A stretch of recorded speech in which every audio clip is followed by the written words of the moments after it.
I've worked in construction for 40 years. I am, and always will be, LiUNA.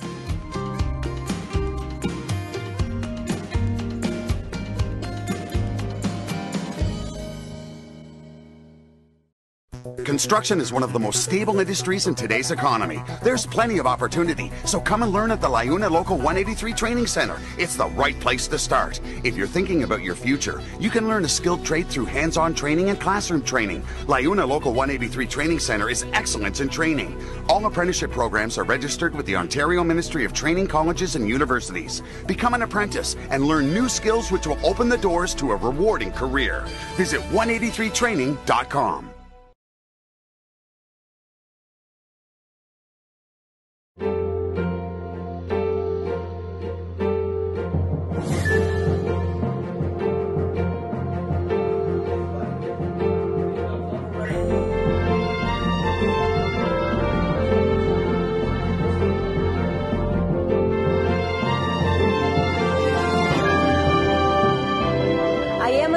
I just started my training, and I am LiUNA.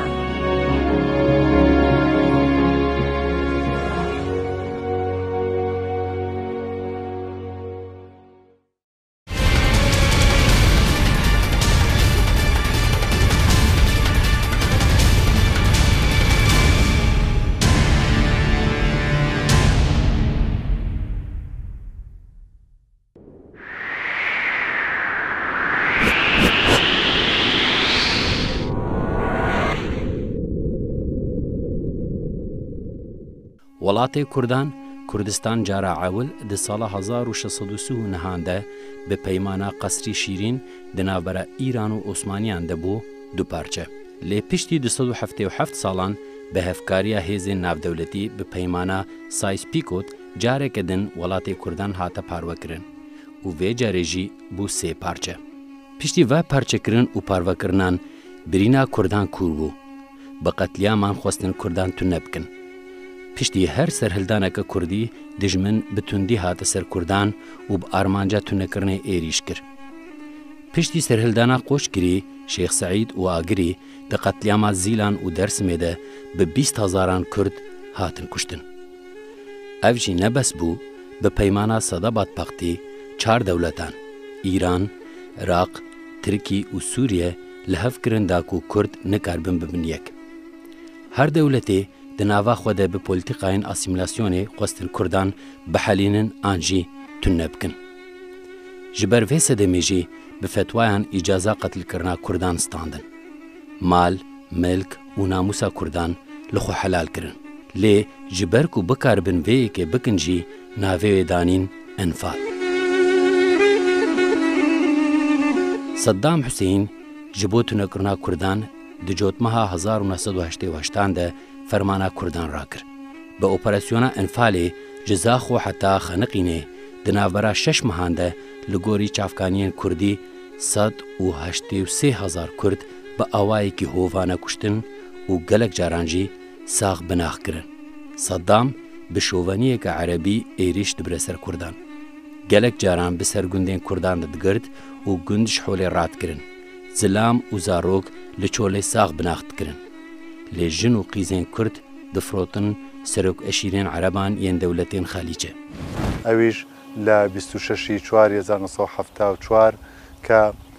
للاین رژیمی باسی او کاتوا للاین رژیمی بغداد او کاتوا هەڵەبجە بردمان کرا بە قەدەغەترین چەکی ئەو سەردەمە کە ناپاڵم بوو. هەڵەبجە بەر ئەو شاڵا و وێرانکاریە کەوت لە ئەنجامی ئەو بردمانەیە بەداخەوە یەکێک لەو بۆمبانە کەوتوە ناو ماڵی ئێمەوە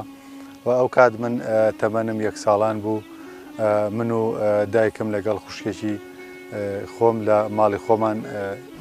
ژیانمان بەسەرە برد و باوکیشم لە دەرەوەی ماڵەوە بوو. ئەو کاتە چوو بۆ بازار بۆ کڕێنی پێداویستی ئەو ڕۆژەمان. بەڵێ یەکێک لە بۆمبەکان کەوتووە ناو ماڵی ئێمەوە زۆر بەداخەوە کە لەو کاتەیە ماڵەکە بەسەر ئێمەیە وێران بوو.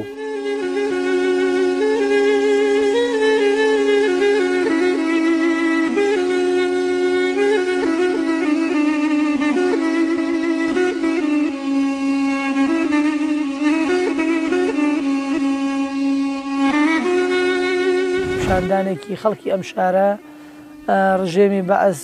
وەکو ترساندنی خەڵکی ئەم شارە گەڕەکێکی گەورەی بە ناوی کانی عشقانەوە تەقاندبوو و زیاتر لە 60 کەسی زیندە بە چاڵ کرد. دیارە ئەمانە گەشتبوو ئەوەی کە خەڵکی هەڵەبجە بە بەردەوامی لەسەر مووقفیان هەبوو بەرامبەر بە هەڵوێستەکانی ڕژێمی بەعەز بە تایبەتی دوای ئەوەی کە لادێکانی ڕاگواست بوو.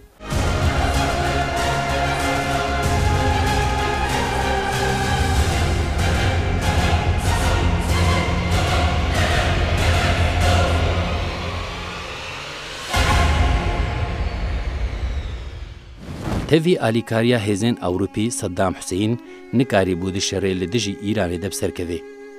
ڕاپەرین بوو، پێشمەرگە لە سەرێکیایین کوردستانی بوو و هژمارێک پێشمەرگەیان کوردان ئیرانێن ناو و دەردۆری حەلەبچێ بجێبوو بوون. لەورە حەلەبچە دراپەرینە 1970 جهێ عێول بوو و سەری لەسەر سەدام ڕاکرد بوو. هەروەها ئارتێشا ئیرانێژی داکەت بوو ناوا باژێر. ئەو دەهاتانەی کە لە سنوورەکە بەربڵاو بوون هەمووی هێنابوونە ئۆردوگا زۆرە ملیەکان و توانم بڵێم هەڵەبجە لە قەرەباڵقەیەکی زۆردا خەڵک ژیانی بەسەر برد و بەهۆی ئەو بارودۆخۆشکە لە شەڕی ئێران و عێراق بوو خەڵکێکی زۆر لێرە بەتوان بڵێم لە سەربازی هەڵات بوون، فیرار بوون و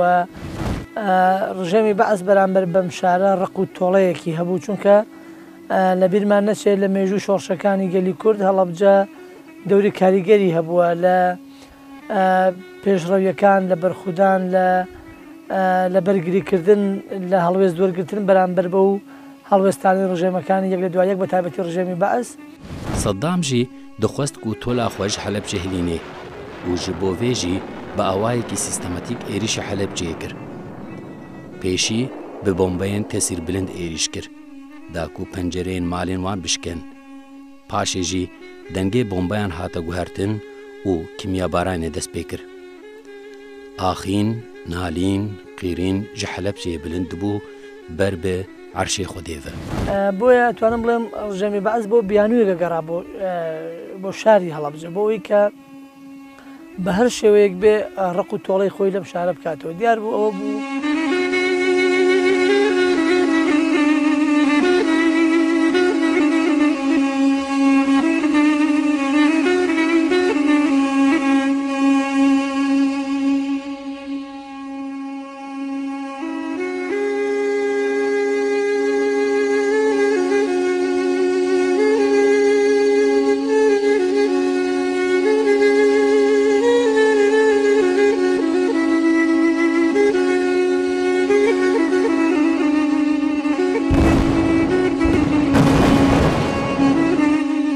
پشتی هیروشیما و ناگازاکی حەلەبچە باژارê sêyemînek û bi bombeyên kîmyewî hatiye bombebaran kirin. Gaza kîmyewî bi bêhna sêvê hatibû bên xweşkirin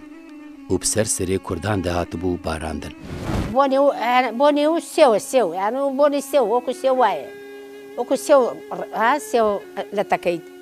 ele bonê a bûye. Serokê Komeleya Qurbaniyên Helepçeyê Lokman Abdulqadir Mihemed jî di 21 saliya xwe de rastî êrişa kimyabaranê hatiye û 6 kes ji malbata xwe wenda kirine. بەداخەوە لەبەرەوەی ماڵی ئێمە لەناو ئەو چەکی کیمیایان زۆر مابووینەوە لەو ژێرزەمینەی ئێمە 5 کەس بران بۆ دەرەوە ئەو کاتەی کە نەخۆشەکان بران بۆ دەرەوە لە ڕێی ئێرانەوە تقریباً 25 نەخۆش بران 5یان لەوانە بوون کە لە ماڵی ئێمە بوون لەو ژێرزەمینەی ئێمە. من بران بۆ ئەڵمانیا، خوشکێکم برا بۆ بەریتانیا، خوشکێکی خێزانم برا بۆ نەمسا، کچێکی مامەم برا بۆ نەروێج. کامڵم ئەمانە وەکو ناساندنی مەزڵومیەتی ئەم شارە بۆ دنیای دەرەوە.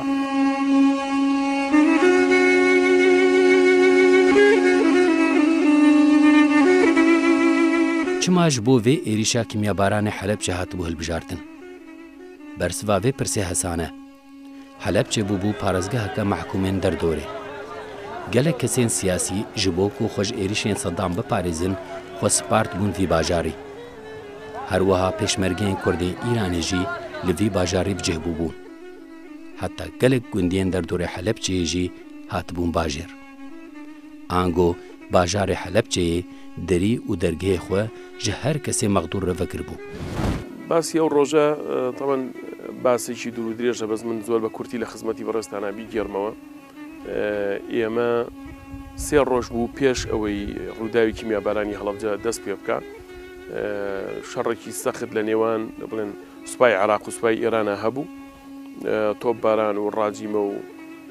حاڵەتێکی ناخۆش بوو. زۆرە لە خەڵکی شاری هەڵەبجە لە ناو ژێرزەمینەکانە شەو ڕۆژیان بەسرە برد. من چاک لە یادمە ڕۆژی 15 سێ کە شاری هەڵەبجە تەواو گیرا بوو بەدەستی هەم بڵێن لایەنەکانی وەکو یەکێتی و پارتی لە ناو ساحەکە هەبوون و هەروەها لایەنی ئێرانیش کە ڕۆڵی سەرەکی بینیوە لە گرتنی شاری هەڵەبجە. ئێمە لە 15 سێ لەگەڵ ئەو بڵێن برادەرانەمانە ئەوانەی کە هاوتەمەنی خۆمان بووین چوین بۆ گەڕێکی سەرا بۆ ئەو شوێنەی کە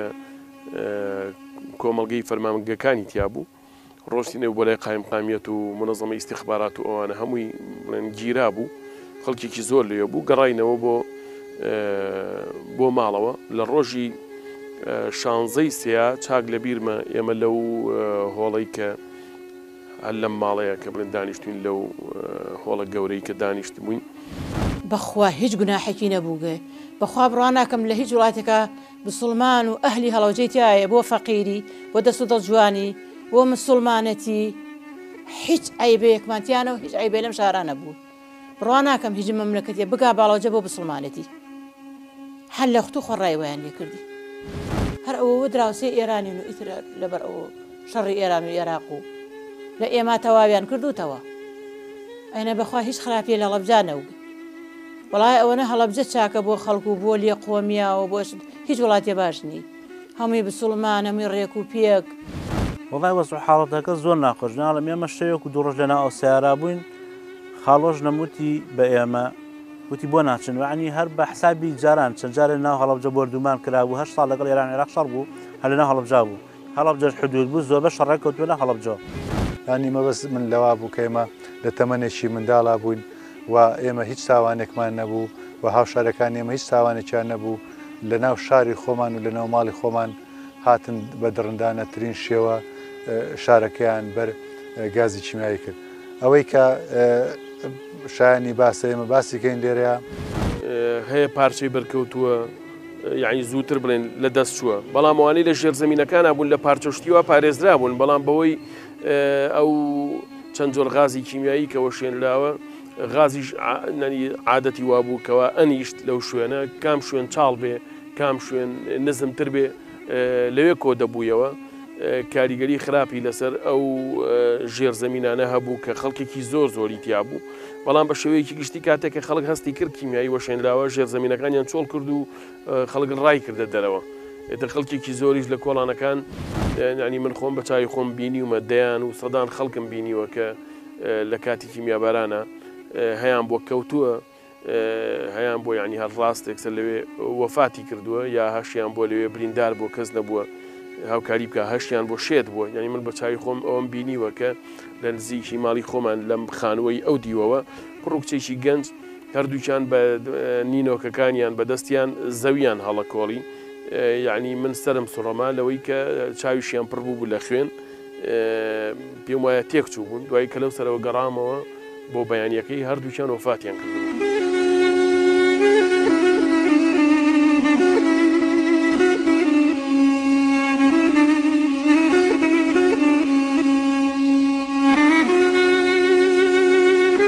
ئیرانê derdora bajêr xistibû bindestê xwe ji ber vê yekê jî hin leşkerên Seddam jî di bajêr de esîr mabûn. Bajarê ku bi mêvanperweriya xwe navdar e ew leşkerên ku bi qesta kuştinê wan hatibûn pêlav xistine lingê wan û sifrên xwe ji wan re jî vekiribûn. Bi gotineke din xelkê Helepçeyê mêvanperweriya xwe nîşanî dijminê xwe jî dabû. Lewra ew neviyên Silhedînê Eyyûbî bûn.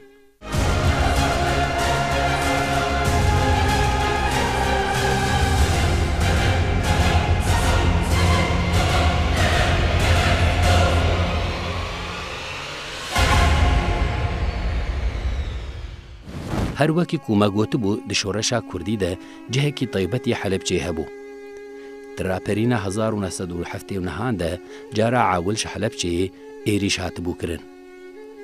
دە هەر واری دە هەلوەستا خۆیان شۆڕشکردی نیشاندا بوو.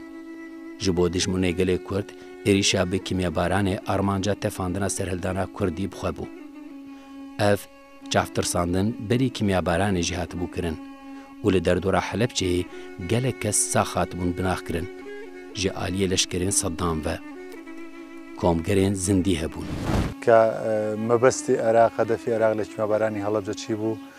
دیارە ئێمە شەمانزانی مەبەستی ئەوەیە کە میلەتی کورد لە ناوبرێت. ئێمە ژیانێکی زۆر ناخۆشمان لە ناو نەخۆشخانەکانە بەڕێیە کرد بە چاوەڕێی مردن و مەرگمانە کرد لەبەرەوەی ئێمە کە سوکارمان هەموو لە پێشاوی ئێمە شەید بوون و ئێمەش باری تەندروستیمان زۆر ناژێگیر و زۆر خراپ بوو بۆیە مودەیەکی زۆر ئێمە لە ناو نەخۆشخانەکانە ماینەوە و دوجاریش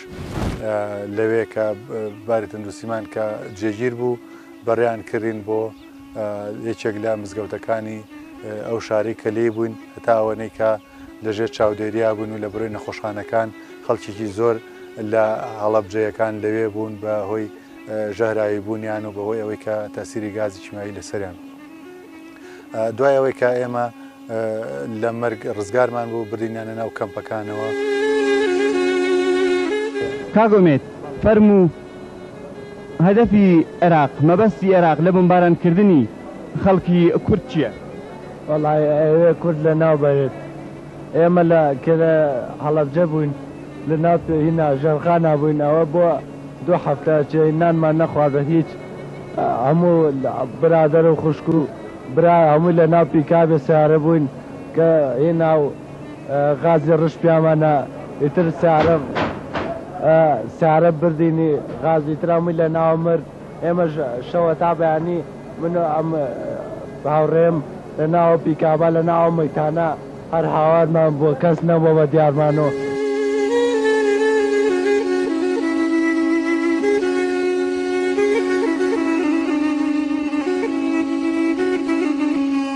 ji Helepçeyê tolhildan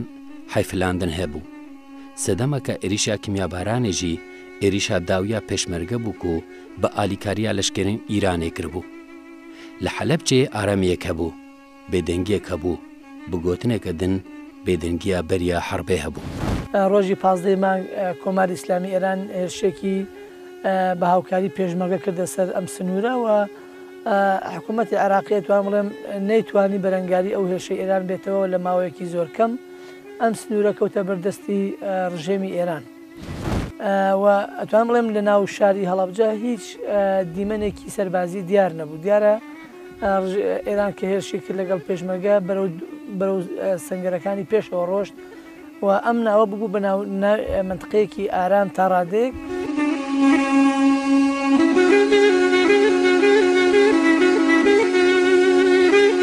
Rejima Baasê di herba Îranê de gelek çekên cûr bi cûr bi kar anîbû. Lê dîsê jî nikarîbû di zora Îranê bibe. Ev jî bû sedemeke ji hersa Saddam. Saddam heyfa xwe ji Kurdên belengaz dihiland. Gel ji bêdengiyê bêhneke nexweş dikir. Her wiha tirsek di dilê wan de hebû ku Saddam tiştekî bi serê wan de bîne. Loma jî gelek kesan bajarê Helepçeyê diterikandin û berê xwe didane cem dostê xwe yanî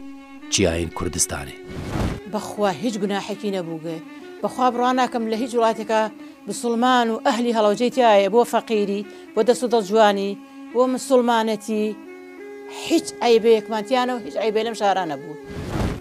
هەمووی زۆربەی زۆری کەوتە دەست کۆماری ئیسلامی و ژمارەیەکی زۆریشی لێ کوژرا. دیارە ڕۆژی 16 مانگ خەڵکی هەڵەبجە لەبەرەوەی پێشینەیەکی هەبوو بەرامبەر بە ڕژێمی بەعەز و ئاشنا بوو بە دژمنایەتی ڕژێمی بەعەز بەرامبەر بەم شارە خەڵک محاولەیەکی کە لە شار دوور بکەوێتەوە. بەحەقەت ینی ئێمە یەکێک لەو خێزانەی کە لە بەرچاومان بوو کە ڕژێمی بەعەز تۆڵەیەک کاتەوە بەرامبەر بەم شارە. نێرگز لە باژارە Helepçeyê diçilmisîn. Axîn û nalîn ji bajêr ber bi erşê Xwedê ve bilind dibû. Felek ji bo Helepçeyê dinalî. Lê ew bêkes û bêheval bû. Gel li hev Xwedî derdket û mêvenpeweriya xwe nîşanî hev didan. Her kesî jêrzemînên xwe ji dost, cîran û hevalên xwe re vekiribûn. ژێرزەمینên مالان بووبوون بارگەهێن تاخên حەلەبجێ هەر کەسی ji bazarê danûstandûn dikir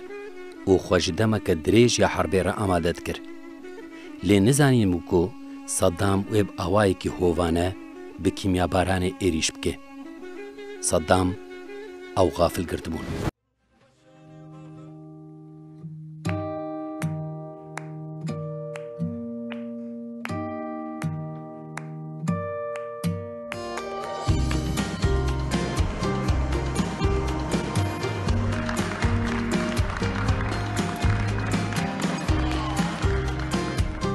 I've worked in construction for 40 years. I am, and always will be, LiUNA.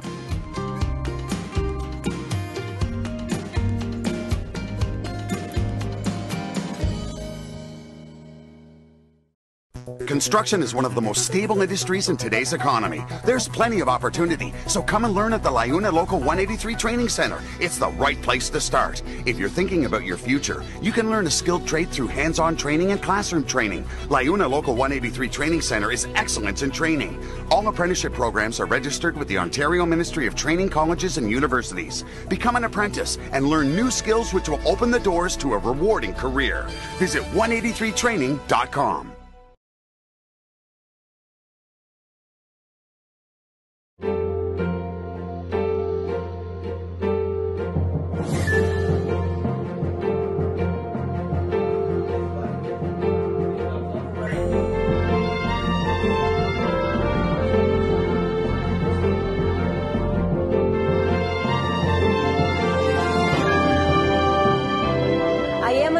I just started my training, and I am LiUNA.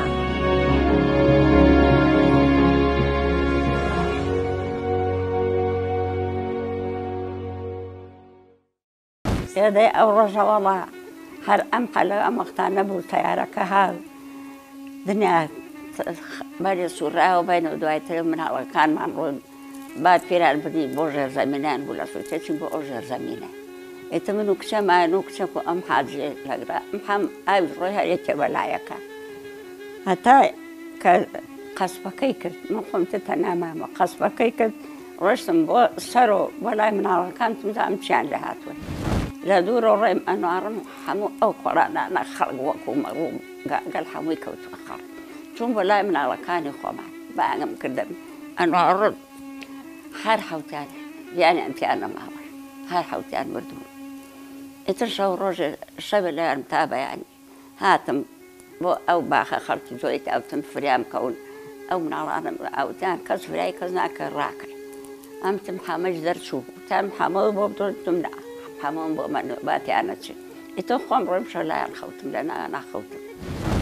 تبع الرجل في تو خلق بياكم لم حوشا يعني دان فوشل حيش قسم دازناكم يتروين بو أودي خمانة بو عبابي اللي بتمسى أو خالك من أنا ستي ودم ونمزاني حاولي قمام مزاني هرخومم كروين تلني ورقا كوت شاءم لي بيني كوتم يتني إيراني الرضبون والفايسي تانا ما مردو هذا السنبرش كردو تانا مردو تبدمان بو عبابي لا يكره لي فران دام لي بدمان جماعتي هاتن كان أيضا بطارام يا قلابة شلوفة ومردو هاتبو كان لنا بروبوتام تمنا روبوتام بمخرج سارس مو بلا جنازة كان نيان هيش كاتب رملي إيران تلا شاري باونا وجسبي فراء وزور خركان دا بزار بلا قلابة طري قلابة خركان دا بزار تمن شاب نيبينا هاي سيسمون هيك كلام أنا محمو بوبو بلوق شاب نيبيني فيش إتشان ردو شرو أقرن بيخواردن بدانسن بيسرح لمنا الشارع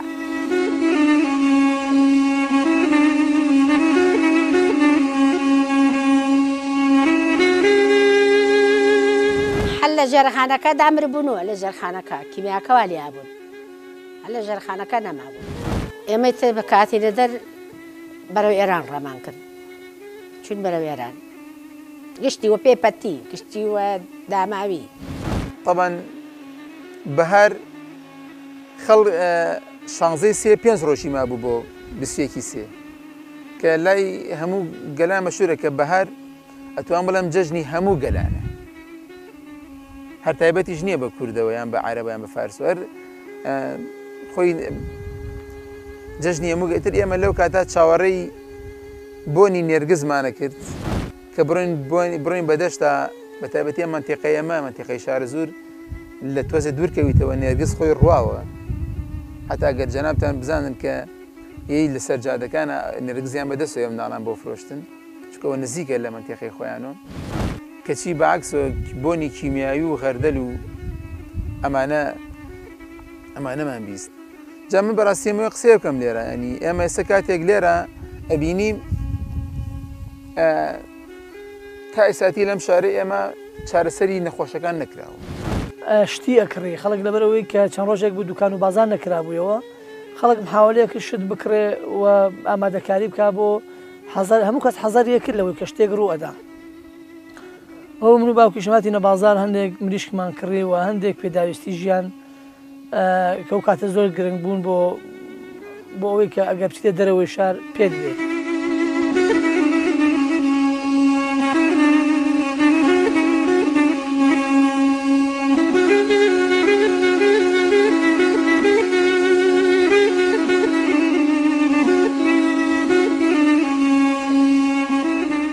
ڕۆژە 16 ئادارێ لە سەعات 11:15 باڵەفرین ڕژیمە هاتن سەر باژارێ حەلەبجەیە و بۆمبۆیە ناپالم یەن تەسیر بلند بسەر باژێردە باراندن. ئێریش بە ئاوایەکی سیستەمەتیک یا لەشکری بوو و خواست بڤەیەکێ جام و پەنجەرێن مالان وەرن شکاندن و گاز بکەوێ هوندرێ مالان. بڤەیەکێژی گەهشتە ئارمانجا خوێ و گەلک کەس دژێر زەمینên malên xwe de gafil hatine girtin.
ڕۆژی شانزەی سێ من و کاتە تەمەنم مناڵ بووم وەکو هەموو خانەوادەیەک لە خانەوادەکانمانە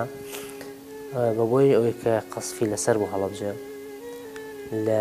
لە خانەوادەکانمانە هەموویمانە چوینە ژێر زەمینەکان بۆ نانی نیۆڕۆ ئەچوینە ماڵ و ئەم دوای نانی نیۆڕۆ ئەگەڕێنە ژێر زەمینەکان بەڵام ڕۆژی شانزەی سێمە وەکو هەموو خانەوادەکانی کە چونکە ئەو شێر زەمینانە لە چاو ئەو معمەلی پوختەکردنی توتنەکەی پێوەن پێشیمایەکە دراوسێمان بوو ئێمە و معمەلە ڕۆژی شانزەی سێمە هاتین بەیانێکی چوونە ژێر زەمینی معمەلی پوختەکردنی توتنەکە ئێتە تقریبا سەعای 11:30 و چوون ماڵی خاڵی باوکم بۆ نان خواردنی نیۆڕۆ ئێتە لە کات سەری نان خواردن تەبعان قەسفی لەسەر بوو ئەو معمەلێکی گەورە بوو یعنی سەر بۆ بەرزە کردووەنە ئەوەنە قاب بەرز و پتۆ دروستکە هەمووی سەڵ بوو هەژە قەسفی لەسەر بۆمانە بەس تیارەکە کە قەسفیە کرد یعنی زەرەری لێ نەیە زەرەری لێ نەیە تا هاتین تقریبا سەعای 11:00 بەس شوشەی بیناکە کەوتە خۆرەوەیکەی زەرەر نەبوو تری 11:00 تقریبا شتێک چارێکی 20 دقیقەوانە دەستمان هەڵگرت لێوت مام بڕین باوڕین لەوێن نەماڵی خاڵی باوکم نانەخۆین و ئەگەڕین ئێمەش و خانەوادانی کە لە ژێر زەمینەکە بوون هەمومان هاتینە دەرەوە بۆ ماڵی خاڵی باوکم بۆ نان خواردن بەڵام لەسەر سفرەکە نان تێکرا و نان بخۆینەوەمانە تارەکە دووسێ جا گەڕایەوە قەسفی هەڵەبجەی کەرەمانە نیمەڕۆکەی داوت بین لە ماڵی خوشکەکەم کەس بەوەی نەئەزانی کە ڕژێمێکی بەعەز سەدامی دیکتاتۆر کیمیاوی بووە شوێنێت بەسەر هەڵەبجە ئەوە بوو پێش کیمیایەکە چاودەری هەڵەبجە بە تۆپ و ڕاجیمە و ئێرانەی هاوێشت عێراقی هاوێشت گوێمان لێ نەبوو ڕاستی ئەوە ڕاهاتوو بووین لە هەفتاکان و ئێمە هەر وەکو شاری هەڵەبجە ئێمە ئەو ڕۆژی 16 لە ماڵەوە بین لە شەوەکەیە لە ڕۆژێ بەرنگتر تەقە ڕوویە تەقە و تۆپ ڕوویە لە ماڵەوە دانیشت بین هەر ئەمان و شەڕە وجوو مۆستی وایە ئالم دڕۆڵۆ لەم گلکەی باڵان بوو وەڵا هەتاکو نیوەی شەو هەر بەردەوام بوو حتا بەیانی زیاتر و زیاتری کرد وەڵا بەیانی ئیتر وندەکەمان چۆڵی کرد دریانە بەر تۆ بلوێەوە ئیتر ماڵاتمان هیچی نەمان گشتی کوژرا هەمووی ڕای کرد بۆ ژێرزەمین هەمووی ڕای کرد بڕاتە ژێرزەمین و لە حەوتی ئەو تۆپانە تۆپەنی ئێران بوو تۆپەکان دیەکەمان چۆڵ کرد ئێمەش هەستان ڕۆشتین باوکی مناڵەکان سیارێکی هێنا و ڕۆیشتین چین بۆ هەڵەبجە بۆ ماڵی دایکی باوکی مناڵی یعنی بێژنە خەسوو لێ ژێرزەمین هەبوو چوونە ئەو ژێرزەمینانە وەڵا تا ئەمەمان کرد و ئەو شەوە لێ بین و ئیتر بەیانی دایە چێشتەکە هەڵەبجە گیری هاوتیان گیری هەڵەبجە تقریبی دەوری سەعات 11 هەر ئەوەیە بوو ئینشەڵڵا هیوادارم ئەم مقابلەی من بێتە مێژوویەک بۆ هەموو کوردستانی گەورە ئینشەڵڵا بزانم چه زوڵم و زۆرێک لە میلەتی کورد دەکرێت لە هەرچووە پارچەکە ئێمە پێش ئەوەی قەسفی کیمیایی و هەڵەبجە بگیرە دەست پێکە ئەمە 11 نەفەر بوون لە عایلەکەی خۆمان ژیانی ئاساییمان هەبوو باوکم دەلاک بوو لە ناو شاری هەڵەبجە دوکانی دەلاکیە بوو خۆشمان لێرە دوکانێکمان هەبوو خوشک و براکانم خوێندکار بوون خۆشم خوێندکار بووم ئەو کاتە تاوەکو ڕۆژی 15 مانگ قەسفی لەم شاخانە و لە چیانەوە تەقەدەسی پێ کرد و ناو هەڵەبجەش بە تەواوی گیرا و کەوتە دەستی پێشمەرگە و کە بۆ ڕۆژێ پێش کیمیایەکە 15 مانگ تیارەی عێراقی هات بەسەر هەڵەبجە سوڕایە و ڕۆشت بۆ ڕۆژی 16 تقریبان سەعات 9 بوو لە 9 ئەو ناوە بوو تیارەی عێراقی دووبارە هاتۆ قاقەزی هەڵیایە خوارەوە ئەو قاقەزەکە هەڵیایە خوارەوە لەبەرەی بزانێ ئیتیجای هەوا بۆ کوێچێت بۆی کیمیایەکە وا بۆ شوێن کەس لە هەڵەبجە دەرنەچێت چونکم سایق تیارێکی عێراقی کەوتە خوارەوە لێرە کەوتە دەست ئێران وتی مقابلەیان کرد وتیان بۆ هاتان کرد لە هەڵەبجە وتی بۆ هەڵەبجە کەسی تیا دەرچووە ئێمە واوەشان دوومانە کەس لە هەڵەبجە دەرنەچێت پێی وەڵی لە ساهشتای خەڵکی هەڵەبجەش دەرچووە پێدەیەوە خۆیان لەگەڵەوە ئیرادی خۆیان ناوە ئێمە کیمیایەکەمان وەشاندووە کەس دەرنەچێت لە هەڵەبجە ئێمە ئەوە بوو هەتاوەکو 20 بۆ 12 و نیو ئەلۆ ناوە بوو دایکم باین کردین نان بخۆین عایلەی خۆمان کە تایارەکە هاو گشتمان چوو لە ژێرخان کە تایارەکە ڕۆیەوە مەلا عەلی گیان وتی وەڵا ئازا بووین گشتی هاتە دەر کە هاتە دەر کیمایەکەی وەشان کیمایەکە وەشان گشتیان تیا چوون یەکە من ئەو بن بیش بۆ بەغز بووم هیچ چوون ئەمە ئەو کوڕشە هاتە سەر کاتە سەر مەیتەکان ئەمیش هەردوو چاوی کوێر بوو گشتی ڕاکرد ڕووی بۆ ئێران کە ڕووی بۆ ئێران هەمتر گەڕان دینیانەوە وتیان ئازا بووین کە ئازا نەبووین هەمتر تایارەکە و ڕەمی کردەوە سەر هەڵەبجە کشتی بۆ بەغد بوو چوونە ناو ژێرخانەکەی ئەوان و سێرەکەین کۆمەڵێک ئینی تایە خێزانداری تایە لەوێ لەو کاتە کە ئێمە دانیشت بوون و بەردەوام تۆپ و تیارە و ساڕوخ و هجووم و ئەمانەکرا لە ناکەوە خێزانەکەی زۆر زیرناوی دادەشیرین بوو وتی بۆنی کیمیاوی هاو کە کیمیاوی هاو ئێمە زانیمان بۆنی کیمیاویە بۆنێکی زۆر خۆش بوو تەمەنەوە کیمیا چەنەها جۆری هەیە جۆ هەیە هەبوو بۆنی خۆش بووین و بۆ ناخۆش بوو ئەوەی ئێمە کە یەکەم جا بۆنمان کرد بۆنێکی خۆش بوو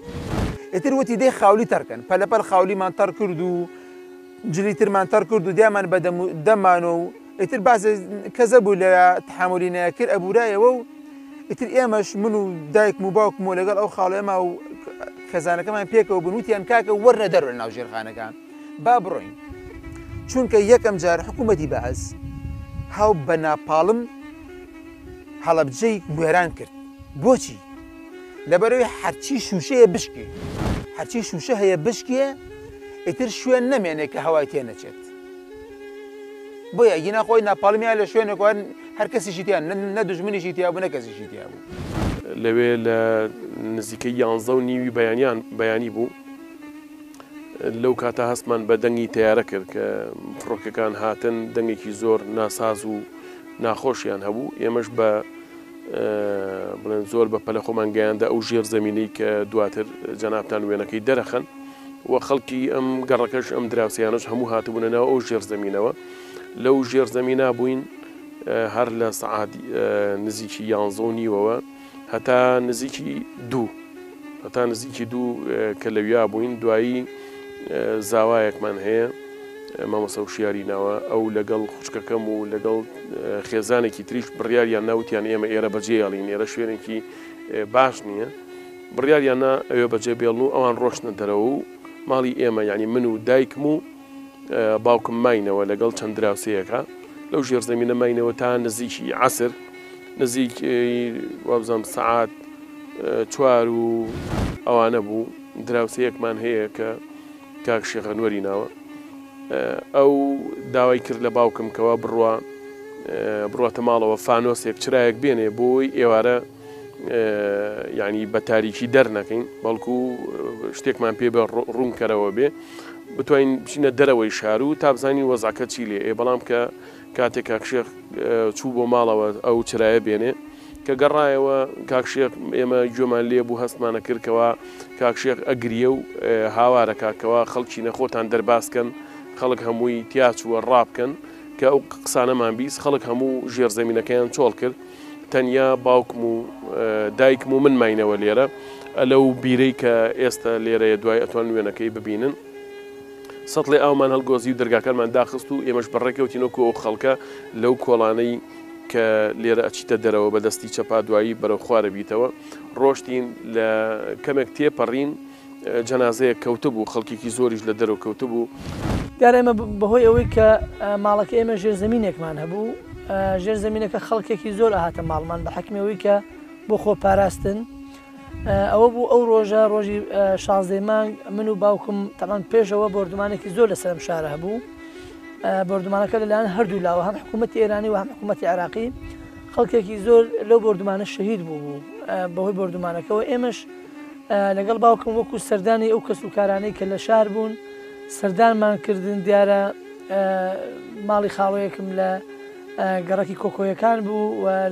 لەگەڵ چەند کەسێکی پوشدا ئەوانە سەردانمان کردن.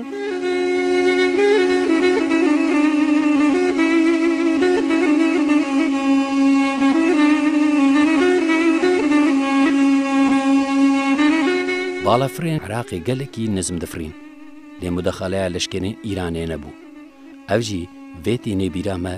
gelo Îranê dixwest ku zilma Seddam bi cîhanê bidênazkirin û îspatkirin. Gelo Helepçe jî ji bo vê ermancê qurbanî bû. دقیقاً بردومانەکانیشیان لە ناوجەرگەی شارەوە دەستی پێکرد. دیارە ڕژێمی بەعز بردومانە خەتەیەکی دانابوو بۆ وێرانکردنی ئەم شارە خەتەیەکی سەربازی بوو چونکە لە بیرمان نەچێ بردومانکردنی هەڵەبجە یەکەم جار بە بۆمبی گەورە بە ناپاڵم بۆ ئەوە بوو کە هەموو ئەو دەرگا و پەنجەرانە بشکێنێ بۆ ئەوەی لە کاتی بەکارهێنانی گازی کیمیایی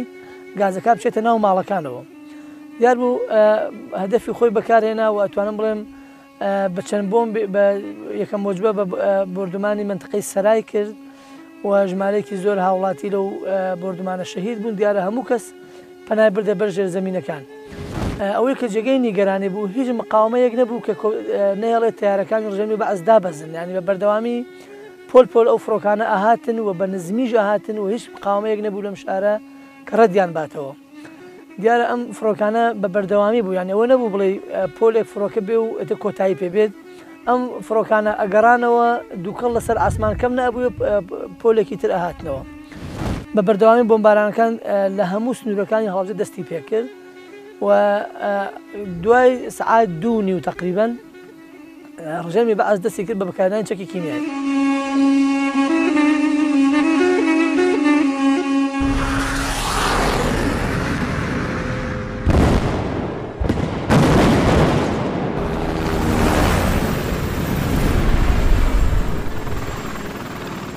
ئەرێ باڵەفرێک دەهات و یەکشی دچوو لێبارێ هەموویانجی کوشتن بوو قیرین و نالین bi serserê Helepçê de dibaran de.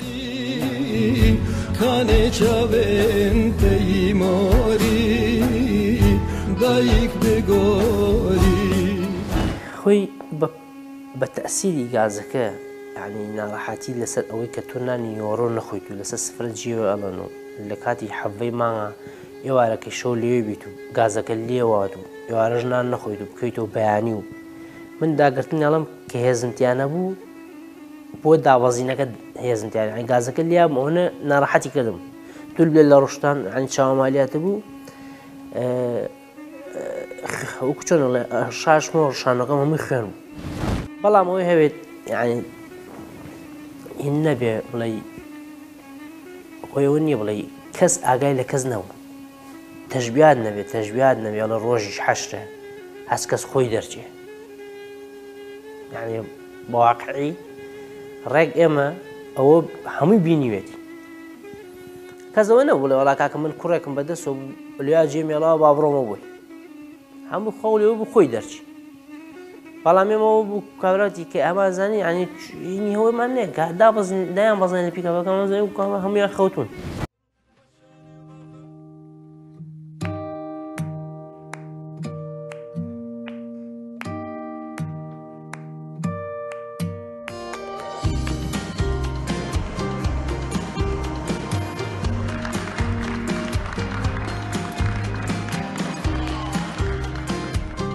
I've worked in construction for 40 years. I am, and always will be, LiUNA.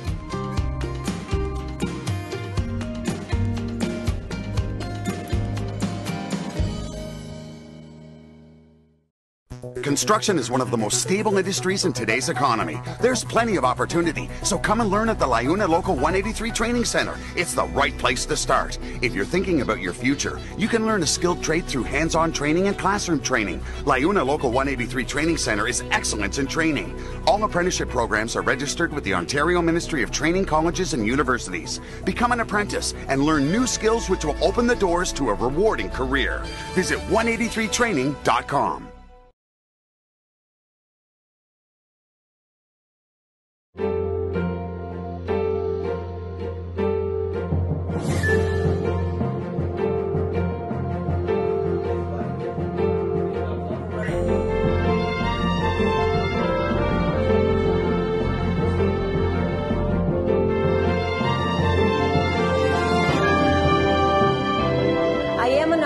I just started my training, and I am LiUNA.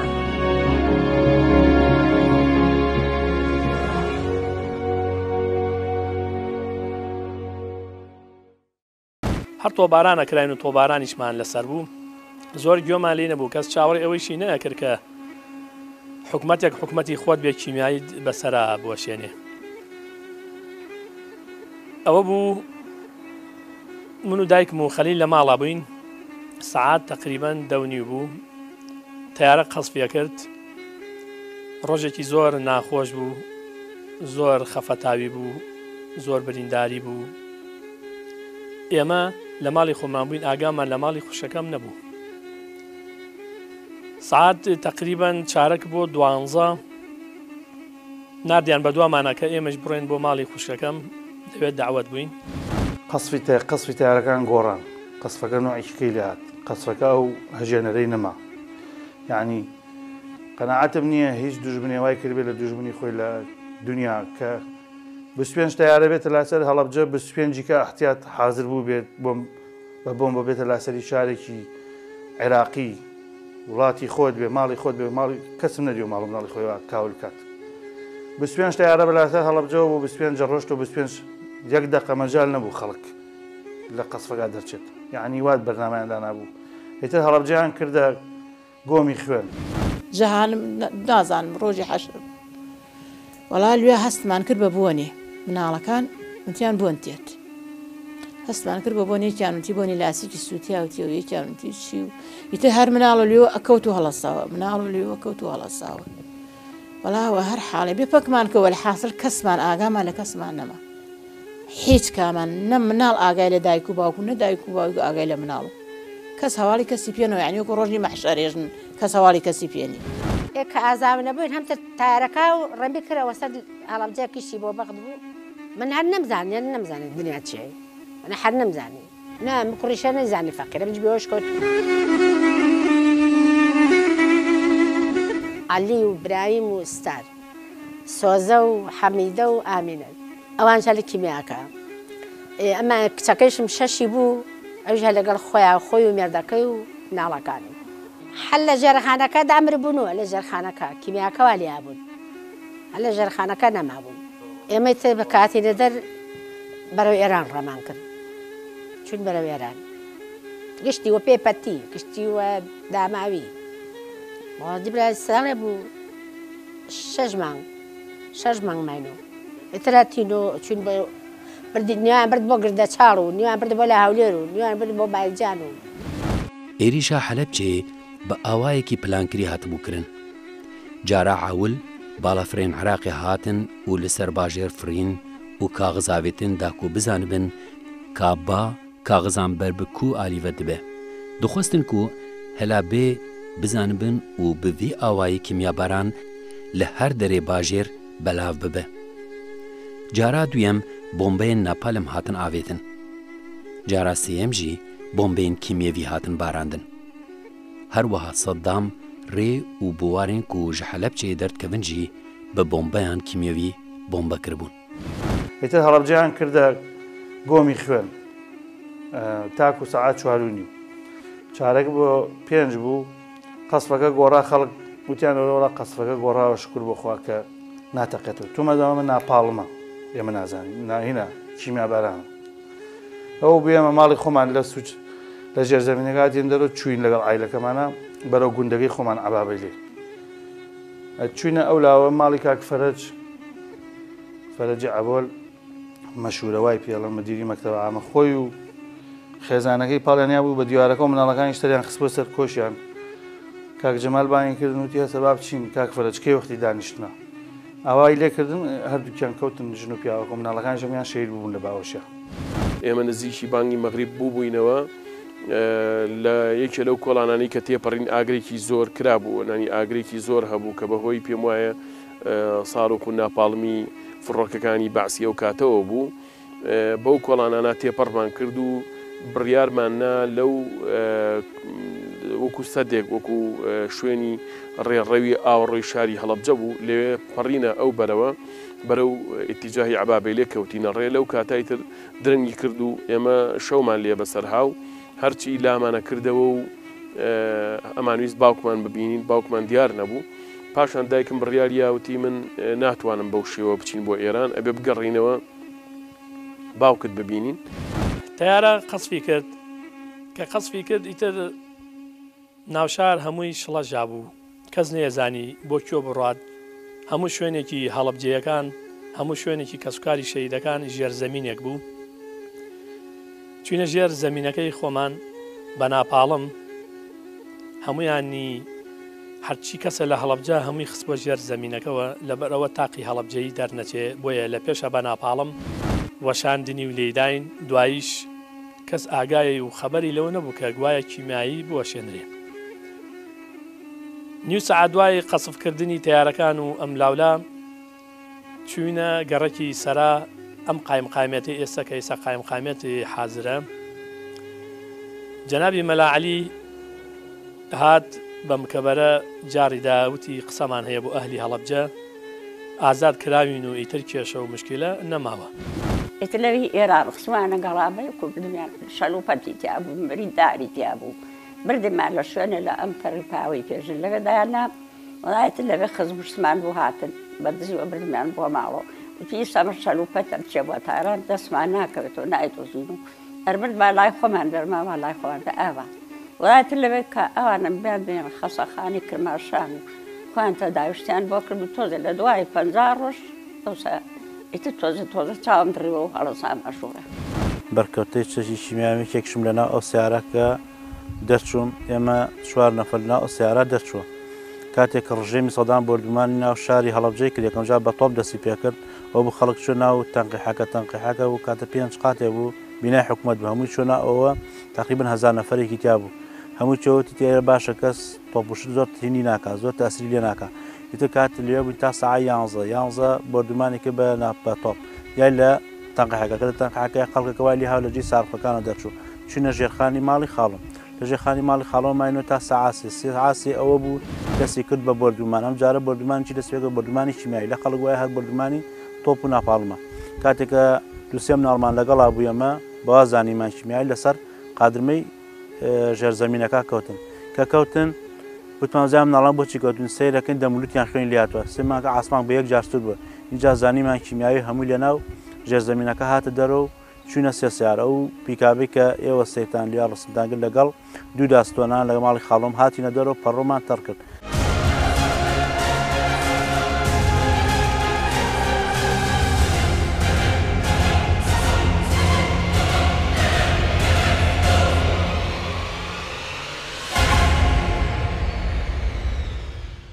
ئێریش بە پلانێن لەشکری هاتبووکردن دەمەها ئادارێ دەک و سەعات 16 بەر مەغربێڤەیە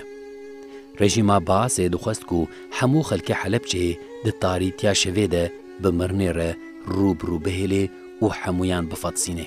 دتارتیا شەوێدە قیرین و نالین تەولی هەفت بوو حەلەبجە بێکەس بوو تو کەسی دەنگێ حەلەبجە نەتبیست ji Xwedê pêvî وا بزانم لێ تا 250 نەفەر کەوتبوو مانگا کەوتبوو ئەنواع و ئەشکال خەڵکی قێڕان هاوارێ کرد گیانی دەرچوو بوو ئیتر ڕۆژی حەشر بوو هەوارە کۆن لەو دیوێ و کەژەوەی شەو گەشتینە ئەوێ لە هەوارە کۆن ئیتر وەزعێکی خراپمە بوو زۆر سەرمان بوو خەریک و ڕەقە بووم لەوێ بووم شەو تا سەعات هەشتونەوە ئیتر لە پردێکی لێ دارێکە ئەپەڕیت و بینی عێراق و ئێرانە زۆر بێتاقەت بووم لەوێ ئاوتیان پورم و پورزام و ئەوانە بینیان وتیان ئەمە کوادای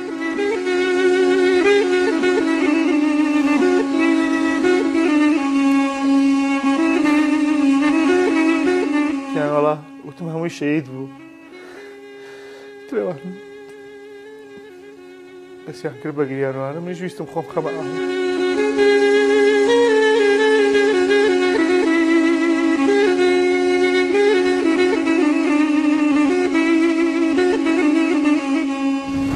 کە ڕۆشتین ئەوانیش لەوێ نەمابوون بەجێیان هێشت بووین بەڵام هەندێ خزمی دایکم لەوێ مابوون بە یەکەوە توانیمان ئەو شەوە تەمان تا سەعات 9 لەو مجەمەعە بووین لە سەعات 9 شەو بەولاوە لە جادەیەکەیە لە نێوان شاری هەڵەبجەی شەهید و ینی مجەمەعی زەمەقی و مجەمەعی عەنەب دوایی کە توانم جادەکەتان پیشان بەم بەو شەوە کەوتینە ڕێ بە یا تێپەڕمان کرد هەتا گەیشتینە دێی عەنەب کە لەوێ کیمیاییەکی زۆر ڕژابوو خەڵکێکی زۆر کوژرا بوو دیمەنێکی زۆر سامناک و ناخۆشی هەبوو بەو کۆڵانانە تێپەڕمان کرد و بەناو بڵێن دێی عەنەبە لێەوە لە پشتی عەنەبەوە بۆ لای سەرکەن ڕۆشتین نزیکی هەتا ئەتوانم بڵێم نزیکی یەکی شەو بوو لە بەرەوی بە ترسەوە تێپەڕمانە کرد و زۆر لەسەر خۆ و زۆر جار لای تووشمان کوژانە بوویەوە ناڕەحەت بوو هەتا نزیکی یەکی شەو گەیشتینە شوێنێک لێوێ ماینەوە هەتا بەیانی سەعات 6 ئیتر زۆر هیلاک بووم زۆر ماندوو بووم کە تەیارە ئەهات قەسپێ کرد هەر بەو شەوە دوای کیمیاویەکەیش ئەڕۆشتمە سەربان ئەڕۆشتمە سەربانم و بشکم خوای ساروخێکیشی لە خۆم با خۆشم نەجاتم بێ هەرچوانێ بوو ڕۆژم تەواو نەبوو نەڕۆشتم بوو بە سەعاتێکی شەو چاوم هەستەکەم چاوم کزە بێ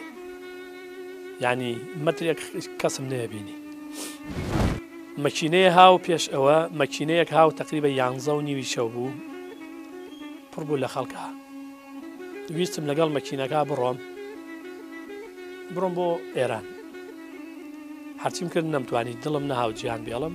وتم بام میشەر بڕۆم لەگەڵ ئەمانە بە هەر نەجاتم بێ نەڕۆشتم دوایەوە تیارەیە هاو یەک ناپاڵمی زۆر ناڕەحەتی وەشان تو مەزە مەکینەکە هەرچی تیا بوو هەمووی شەهید بوو لەوێش هەر ڕۆژم تاو نەبوو نەچوم تقریبا بوو بە 12:30 شەو وەزعم زۆر ناڕەحەت بوو ڕشامەوە کە ڕشامەوە زۆر پیس ناڕەحەتی کرد ئاگام لە خۆم نەما ئاو مە خوارد و خەی بوو بمرم ئاو نێ چۆ خواردم گەم هەموو دڵۆقی کرد بوو ئام وتمایە منە دڵۆقی دلێ کردەوە نە هەموو دەم چامسوو نەوەڵا ئاوم خوارد و ئاوەکە نێچوە ناوسکم هەتا دە ڕۆژ لە ئێرانی هەر ئاوم بۆ نەیخۆیان ئاوا بوو ئیتر لەو کاتانە بەردەوام کیمیاوی ئاتوو بەرە ڕۆژگار تاریک بوو کە ڕۆژگار کە تاریک بوو ئیتر تاریکەکەی زۆر بوو لەو کاتانە دایکم هاو دەرگایەکی کردەوە چوینە ژوورۆ ئێمە خستە ژوورەوە خۆشی لەو کاتە ویستێتی بڕە بە شوێن برایەکی خاڵۆسمان میناوە بڕە بڵێ عوسمان ئێمە لێمان قۆما وەرە بە سەردەم ماوە نەتەنێ ئینسان لێ حەیوانجی بووبوون قوربانیان کیمیە بارانەی هەن کەسانجی ژمرنا حەیوانێن خۆ فێمکردن و ئەو بۆمبێن کیمیەوینە ڕۆژینە ئەولاترۆ ماڵی ئەدیبەخان ئەوان هەمووشان ئەوان شەهید بووبوون چوینە ئەولاترۆ کۆڵانێکی ئەولاتر کاگوابی هەبوو خەڵکی بیارە بێ وابزانم وابی قەڵویان بێوت سێرەکەین ئەو چۆن مریشک سەرە بڕیت ئاوا هەڵەقونیت کەف بە دەمیایەتە دەرەوە و دەستی ئاوالەیەکا لە عەرزەکە بەتنی هەڵەقونی ئیتر ئێمە نەمانەزانی هەر کیمیاویە لەوێەوە سیارەیەک هات بە سەریعی تەکسی بوو ناوی پێم وایە ئیسەش لە فکرم پێ ناوی کاکشەوکەت بوو ئەو برایەم دەستی لە ڕاگرت جەمال وتی بۆسە تومەزانمە کیمیایی لێەوە بە ناو کیمیاکە تۆ خەڵکی زۆری بینی و شەید بووە نەوەسا لە ترسا ڕۆشت نەوەسا بە ئێمەشی نەوت کیمیاوێ لە جێگەیەکی کەوە بچین عەلاکولێن ئێمە ڕۆشتین گەشتینە چوارڕایەکەیە لای ماڵی کاک تۆفیقی کارەبا بزانم شەید بووە هەیکەلیان بۆ دروست کردووە مدیر کارەبای هەڵەبجە بوو هەر کەس بە دەردێ خۆڤەکەت بوو و تو کەسی نزانی بوو بێ ئەف چییە هەر کەسی دخواست و خۆ بسپێرین چییە دەماک و گەل ژمالێن خۆ دەرکەت و بەر بچیە ڤەرەڤیا دیت و کۆلان و ڕێن باژێر تژە ترمێن قوربانیên کیمیەبارانەیە لەورە سەددام بەریک و دەست بە کیمیەبارانێ بکێ ڕێ و بوارێن باژێرژی کفشکرد بوون و ئەو دەرجیدا بوو بەر بۆمبەیەن کیمیەبارانێ وتیان با بچینە دەرەوە کە هاتینە دەرەوە لە ئینحیسارەکە خوای زانێ ئێمە لە کۆڵانێکا ڕامانەگەر کە ناپاڵمێکەشا بە کۆڵانەکەی ترا بەجارێ ئەو عەرزە ئاوا ئەلەریۆ ینی ئەیبردی بۆ کوشەپۆلی ئەو ئەیبردی بەم لا ئەیبردی بەولا پاشەوە ئەو خاڵێم وتی ماڵی ئەحمەدی ئامۆزام لێرە ژێرخانی شانەیە لە ئینحیسارەکە دەرچوین هاتینە مەکتەبی مەرزەبۆتەوە ئەلەو کۆڵانەوە کە هاتینە ناوە ئەلێ ماڵی ئەحمەدی ئامۆزامان بوو ئامۆزا دایکم بوو ئەویش ڕەحمەتی کردووە و وەفاتی کردووە بە ڕەحمەت بێ چوونە ناو ژێرخانەکەی ئەوانەوە سێرەکەین کۆمەڵێک ئینی تایە خێزانداری تایە لێرە خەلیلم نار لەم من وایە خەلیلم ناردووە بەلای خوشک و براکانم دەربچن خەلیل ترسا بوو ئەو 4 ساڵە خۆم مناڵتر بوو بۆ کاتە لێی دابوو لەگەڵ خەڵکان ڕۆشت بوو بۆ ئێران مش ئاگام لی نییە لە هیچ شتێ لە هیچ باسێ بانگی ئێوارەیە لە مزگەوتی شافعی هاتم وتم کاکی جان ئومێد گیان ئێوە دایکیوان هاتن ئومێدیان برد ئاواتیان برد بەس من و دوو فەقیتر ماینۆ لە شافعەک لە ژێر زەمینەکە وتم کاکە گیان منیش ئەڕۆم ئێوەش دەرچن ئاوا بڕوا کەس نامێنێ لە هەڵەبجا لە کۆڵانی ماڵی خۆمانەوە نەهاتم لە کۆڵانەکەی ئەم دیوە هاتم ناپاڵمێ یابووی بە ماڵی ئەو کاک مستەفا لەم دیوە من هاتمە سەرۆ سێرم کرد گریان و پرسیارم کرد کاک مستەفا ئەوە خێروتی وەڵای ئەوە خێرەوە مناڵەکانم لێوە کوژراون و لێوە شەهید بوون و ئەوە ناپاڵمیاوێتی بە ماڵەکەەوەش حاڵی من ماڵی عالم کەس نەما و هەڵەوجە تاقیتیان نەماگە و دنیا کاول بووگە و تەکسی کوا و نەمزانی بە مۆزوع چی قۆمیاگە هۆشم لای خۆم نەما و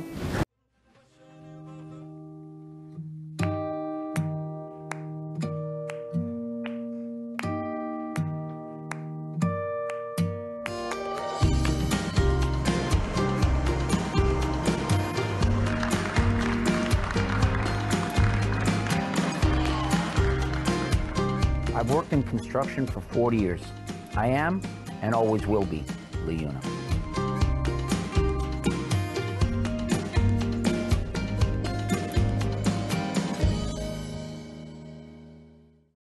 Construction is one of the most stable industries in today's economy. There's plenty of opportunity, so come and learn at the LiUNA Local 183 Training Center. It's the right place to start. If you're thinking about your future, you can learn a skilled trade through hands-on training and classroom training. LiUNA Local 183 Training Center is excellence in training. All apprenticeship programs are registered with the Ontario Ministry of Training Colleges and Universities. Become an apprentice and learn new skills which will open the doors to a rewarding career. Visit 183training.com.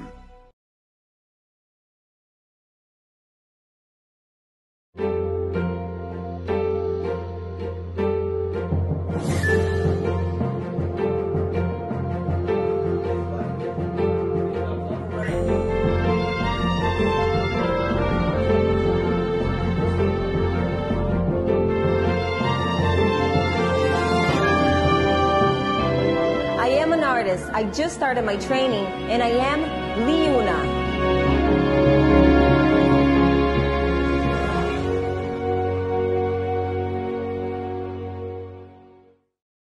ئیتر ئەو ڕۆژە شانزەی مانگە کە چوونی ئەو کۆڵانە نەفەرمان زۆر بوو، یعنی نەفەرەکان لە دۆجەکە وا کەوتم بە سەرێکاڵی نەفەری کەمی تیای. ئەو دۆجەمان پێ بوو لەگەڵ دوو قەمەر داستۆنی هەفتانۆ یەکیانی بەوان بۆمانە. ئێتر بە حکمی زۆری نەفەرەکان دووسێ جار نەفەرمانەی خستە خوارەوە سایەقەکە نەیتوانێت لێخورێ، سایەقەکە لیا کەوت. ئێتر کە کەوت ئێمە ماینۆ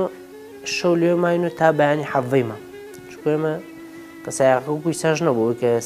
سایەقی بزانێتە ئەو دا ناتوانێت لێخورێ، وتی من ناتوانم لێخم دابەزێ ئێژیچکە لێخورێ.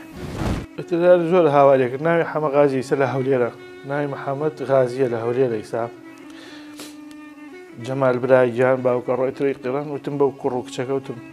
ئەو کوڕم بەبان کرد. من چاوم نەیە بینیتر، زۆریش مێش کوشتم بێتاقەتی کردم. بایان کرد وتم کاک ئیسماعیل ئێوە دەستان خۆش بێت، ئەمە خزمی خۆمە با پشتێنێکی بەستە دەستم ڕایە کێشم. وتی حەمە جەمال چوومەتە سەر جەمال مردووەتم.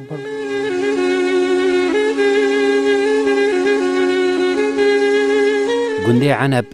یەک جوان ڕێی ڕێڤێ بوو و نێزیکە 700 کەسی ژیاناخوا تێدەش دەستایە. گوندێ ئەبابیلجی ڕێیەکە ڕێڤێ دن بوو و 700 ماڵ هاتبوون بۆمبەبارانکردن و پاقشکردن ژە سەر نەخشێ. تراکتۆرێک لە ڕێخوا خەڵکی زۆر هێڵکرد، ناوی حەسەن زیرەک بوو کوڕەکە، پیاوەتیدار بوو. لەوانێ 200 نەفەری کردبووەتە تراکتۆرەکەی لەبەرەوەی خەڵک بدەرکات. بەڵێ تراکتۆر وەرگەڕا کەوتە خوارە لە کەژەکە.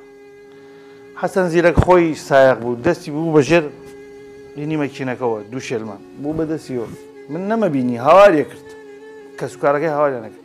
ئەی تو خواوەرن بەدەم حەسەن زیرەک و حەسەن زیرەک مرد، کەس زەقی نەبوو. کیمیابارانێ بێتر تەسیر لە کەزەب و چاوێن مرۆڤان دکرد. کەسێنک و ڤەرەشیان باشتر بوو بوون. دەماک و لەشکرێن ئیرانێ هاتن و دەرزین وان کەسێن بریندار خستنجی گەلێک کەس بڤی ئەوایی ژمرنێ خلاص بوو. آخری لەوێت فڕاندا ئیتداعان گرتین هاتن فاوتان نەبێن بۆ تاران لەوێ خزمان پیا بووتی نایڵبیبە وەڵا بە دزیوە منیان دزیوە بە کۆڵ خسمیان و سیارەیەک و لە چوار لە بەتانیا منیان بردەوە بە ماڵی خۆیان خزمەکان.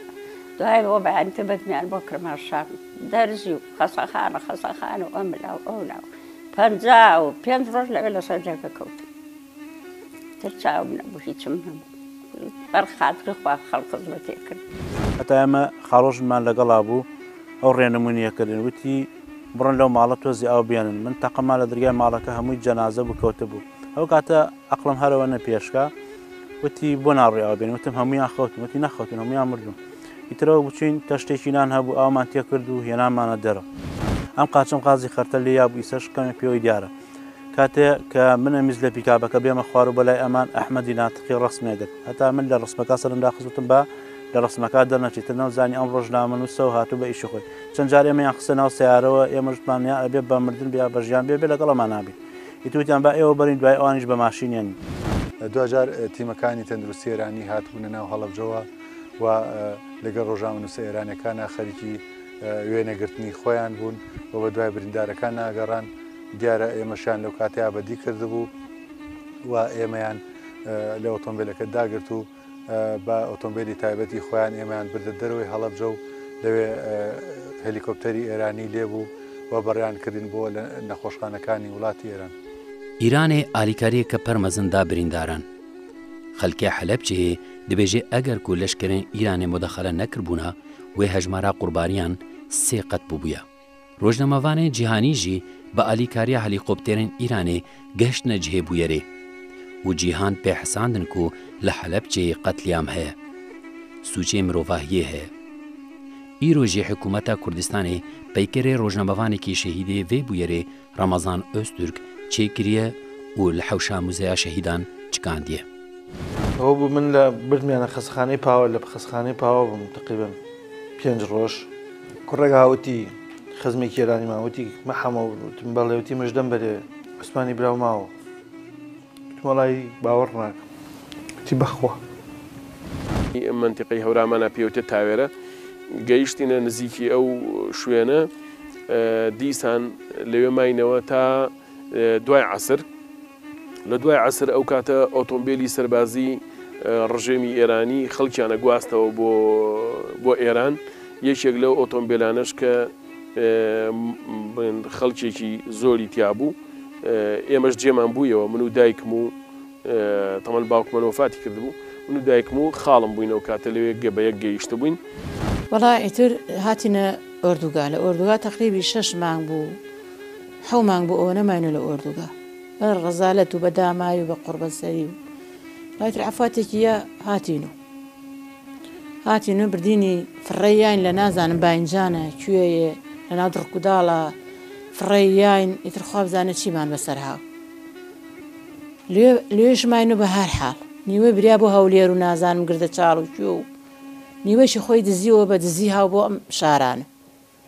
ئیتر بەخوا کارێکیان بەسەر هاو دینمێر هەر بەسەر خۆماناتیت وەڵا بە دزی بۆ منیان دزیوە بە کۆڵ خسمیان و سیارەیەک و لە چوار لە بەتانیا منیان بردەوە بە ماڵی خۆیان خزمەکان دوای بۆ بەیان پێ بەدمیان بۆ کرماشان دەرزی و خەسەخانە و ئەملاو ئەولاو 5 ڕۆژ لەوێ لەسەر جێگە کەوت.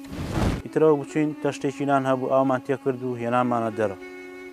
ئەم قاچم قازی خەرتە لێ یابوو ئیسەش کەمە پێوەی دیارە کاتێ کە منە میز لە پیکابەکە بێمە خوار و بەلای ئەمان ئەحمەدی ناتقی ڕسمێگرت هەتا من لە ڕسمەکە سەرمدا خزوتم بە لە ڕسمەکە دەرنەچێتە نەوزانی ئەم ڕۆژنامە نووسە و هاتوو بە ئیشی خۆی چەند جار ئێمەیان خستە ناو سیارەوە ئێمەژمانیان ئەبێ بە مردن بیا بەژیان بێ لەگەڵەمان نابی ئیتوتیان بە ئێوە بەرین دوای ئەوانیش بە ماشینیانی ئێمە سوپاس و دەستخۆشی لەو ڕۆژنامە نووسانەکەین کە بەشدار بنی کەلانە ئەحمەدی ناتقی بوو یەکەم ڕۆژنامە نووس ئێرانی بوو اینجا ڕەمەزان ئوستورک بۆ کوردی تورکیا بوو 18 سێ لەگەڵ سیڤانە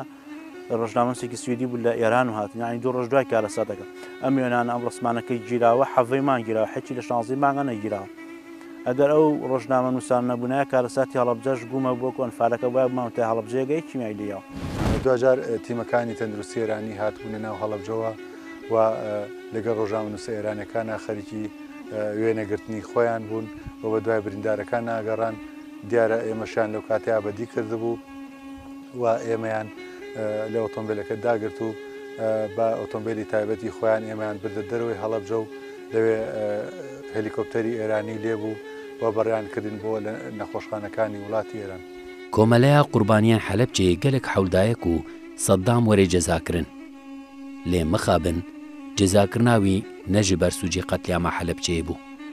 ئەو ji ber kuştnahên şîyên Iraqê hate dervekirin. وڵی ئێمە هەر یەکەم ڕۆژ کە ئاوارە بووین ئەو ڕووداوە ناخۆشە بەسەر ئێمە هات ئەتوان بڵێم خۆزگەی ئەوەمان نەخواست ڕۆژێ بێتە پێشەوە کە ئێمە یعنی ڕستوایی و شکستی سەددام و حیزبی بەعز ببینین بەڵام بەداخەوە یعنی ئەو شکست و ڕستواییە ئەوەندە درێژەی خایان ئەو کاریگەری خۆشی لەسەر دڵی ئێمە نەما یعنی مەسەلەن بۆ نمونە دوای 15 ساڵ دوای ڕووداوی کیمیابارانی هەڵەبجە یعنی حیزبی بەعز دەڕوخێ و چکە لە ساڵی 1970 ئەوان کیمیابارانیان نۆشتانەوە 2003 حیزبی بەعز دەڕوخێ کە دەکاتە 15 ساڵ دوای چەند ساڵێکی تریش یعنی نزیکەی 18 ساڵی خایان هەژدە ساڵی خایەن تا بڵێن سەدامیان ئیعدام کرد یعنی ئەو هەستەی کە هەمان بوو لەو سەرەتاوە بۆ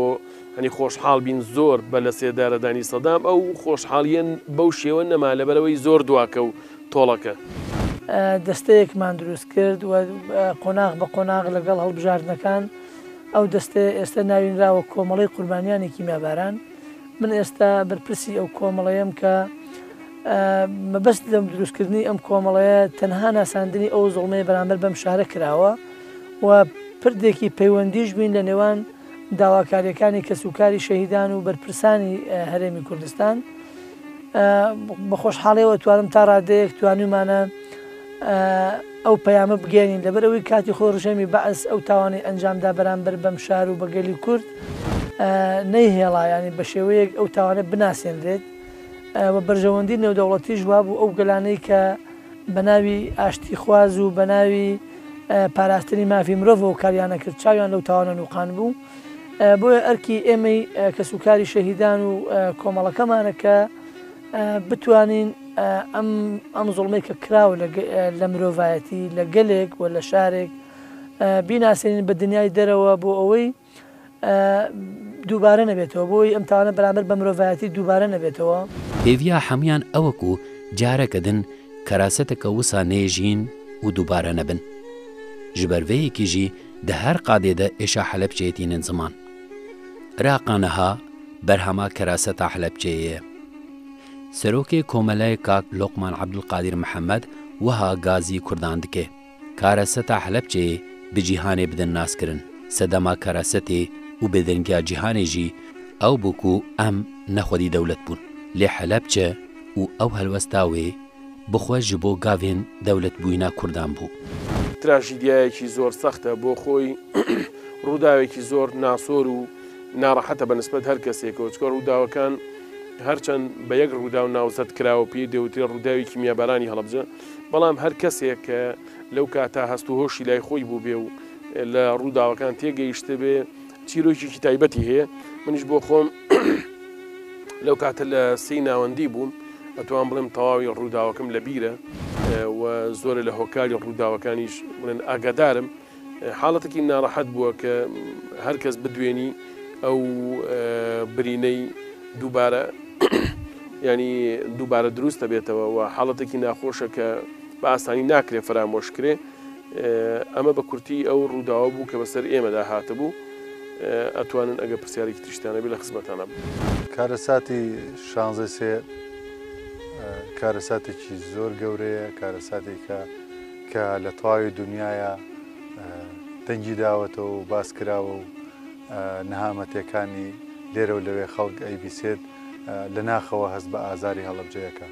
ئێمە ئەگەر بەر لەوەی کە باس لە کارەساتی گەورەی ساڵی 1970 بکەین باز لە کارەساتی شانزە بکەین ئارمانج ئەو بووکو باژارێ حەلەبچێ وەرێ تونەکردن وێرانکردن و پاقشکردن سەرخەریتێ ji berveyekê binavê Helepçeyê bajarekî nû hatibû avakirin. Li vî bajarê jî hin kes hatibûn bicihkirin û mal ji wan re hatibûn avakirin. Piştî 3 salan xelkê Helepçeyê vegeriyan mala xwe. Lê Helepçe bûbû cih û warê mişk û maran. Bajar wêran bûbû.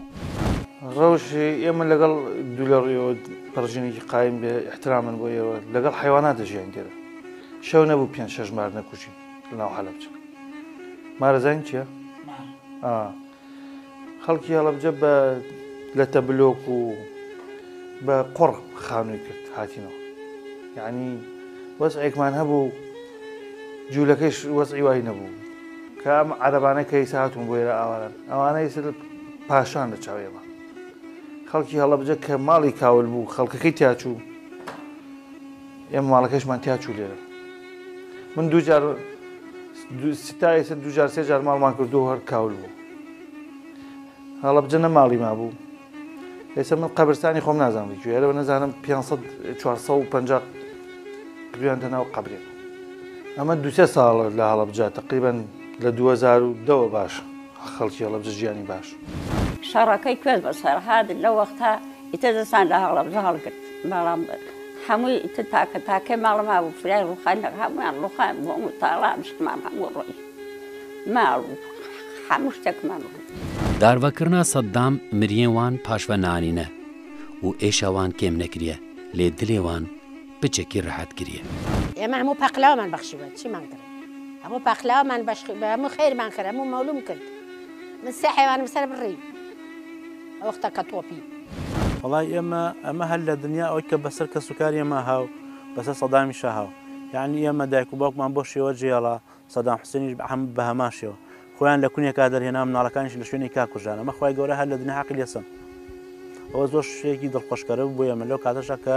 عەلی حەسەن مەجیدیان ئیدام کرد وڵی ئێمە هەر یەکەم ڕۆژ کە ئاوارە بووین ئەو ڕووداوە ناخۆشە بەسەر ئێمە هات ئەتوان بڵێم خۆزگەی ئەوەمانە خواست ڕۆژێ بێتە پێشەوە کە ئێمە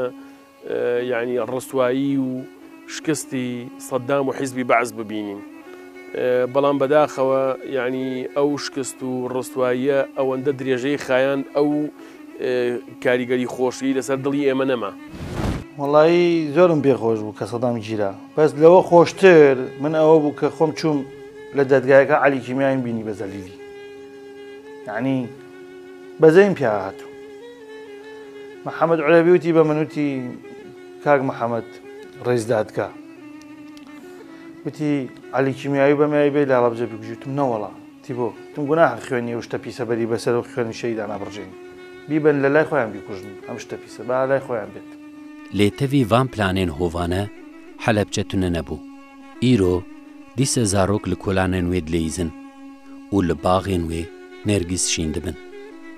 vایە حەلەبجە بوو پارێزگە و vایە دیسە ڕۆژ وێ بشەوقا خۆڕۆنی بکێ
I've worked in construction for 40 years. I am, and always will be, LiUNA.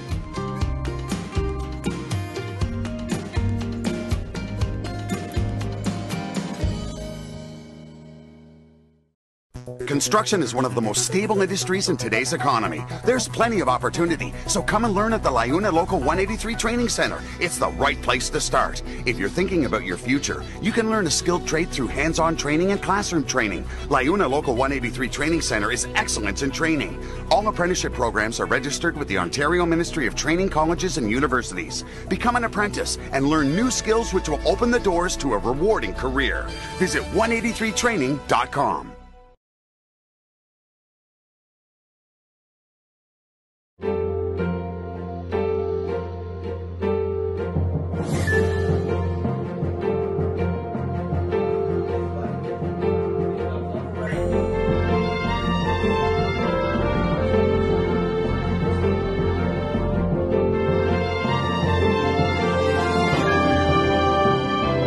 I am an artist. I just started my training, and I am LiUNA.